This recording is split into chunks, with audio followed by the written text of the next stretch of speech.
Welcome back Jibu talks. Guys, ഇന്ന് എനിക്ക് രണ്ട് കാര്യമാണ് പറയാനുള്ളത്. ഫസ്റ്റ് ഈസ്, ഞാൻ ഹൃദയപൂർവ്വം സിനിമ കണ്ടു. മോഹൻലാലിൻ്റെ അടിപൊളി പടമാണ്. എൻ്റെ ഒപ്പീനിയൻ ഞാൻ തുറന്ന് പറയാം. സ്പോയിലർ അല്ല, 1% സ്പോയിലർ ഇല്ല. കാസ്റ്റിൻ്റെ റോള് പറയുന്നില്ല, ഒരു കാര്യം പ്രത്യേകിച്ച് ഞാൻ പറയുന്നില്ല. എനിക്ക് ഞാൻ പേ ചെയ്യുന്നതിൽ എനിക്ക് വർത്തായിട്ട് എനിക്ക് കിട്ടിയിരിക്കുന്ന കാര്യം, സിനിമയിൽ നിന്ന് കിട്ടിയ കാര്യം, ബിലോ അവറേജ് ആണ് പടം. എന്ന് വെച്ചാൽ ഫീൽ ഗുഡ് മൂവിയിൽ ഒരു കോമഡി ലെവലിൽ നോക്കുവാണെങ്കിൽ അതും ബിലോ ആവറേജ് തന്നെയാണ്. എനിക്ക് വർത്തായിട്ട് തോന്നി. ലാലേട്ടൻ്റെ ഫുള്ളി കവറേജ് മൂവിയാണ്.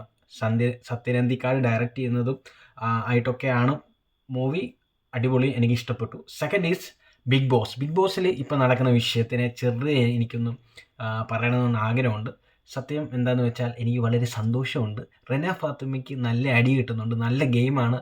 ഇപ്പം ആദിലും നൂറയുമായിട്ട് അവർ നല്ല ടൈപ്പിൽ നല്ല ഫൈറ്റ് നടക്കുന്നുണ്ട് റെന ഫാത്തിമയായിട്ട്. ശരിക്കും ഇതൊരു നല്ല ഗെയിം ചേഞ്ചിങ് ആണ്. നേരത്തെ അനുമോളും ഇവർ അങ്ങോട്ട് രണ്ടായിട്ട് ടീം പോകുമ്പം നമ്മൾ പ്രേക്ഷകരാണേലും ഓഡിയൻസ് ഇതിനെ കണ്ടുകൊണ്ടിരിക്കും ഭയങ്കര ബോറായിരുന്നു. ഇപ്പോൾ ഇച്ചിരി എൻ്റർടൈൻ ആയിട്ട് വരുന്നുണ്ട്. ഇപ്പം പുതിയ 3-4-5 പേര് പുതിയ കണ്ടസ്റ്റൻറ്റും വന്നുകൊണ്ട് ചെറിയൊരു ഒരു എൻ്റർടൈനായിട്ട് തോന്നുന്നുണ്ട്. നല്ല ചേഞ്ച് ഉണ്ടായിട്ടുണ്ട്. എന്താണെങ്കിലും അടുത്ത ശനിയാഴ്ച 2-3 പേരെ പറഞ്ഞു വിടാൻ നല്ല സാധ്യതയുണ്ട്. കാരണം ഇപ്പോൾ നല്ല കൺജസ്റ്റഡ് ആയിട്ട് വേറെ കുറേ ആൾക്കാരിങ്ങനെ ഉള്ളതുകൊണ്ട് മിക്കവാറും അടുത്ത ശനിയാഴ്ച രണ്ട് പേര് പോകുന്ന സാധ്യതയുണ്ട്. അപ്പം ശരിക്കും എനിക്ക് വളരെ സന്തോഷമുണ്ട്. ഇപ്പോൾ അനുമോൾ ഇപ്പോൾ ഇച്ചിരി സൈലൻ്റായിട്ട് ഇരിക്കുകയാണ്. എന്താണെന്ന് വെച്ചാൽ ഇപ്പോൾ റെനക്കെട്ടാണ് മൊത്തം കിട്ടുന്നത്. അങ്ങനെ ഓരോ ദിവസം വെച്ച് ഓരോ ആളുമായിട്ട് ഇങ്ങനെ മാറിക്കൊണ്ടിരിക്കുകയാണ്.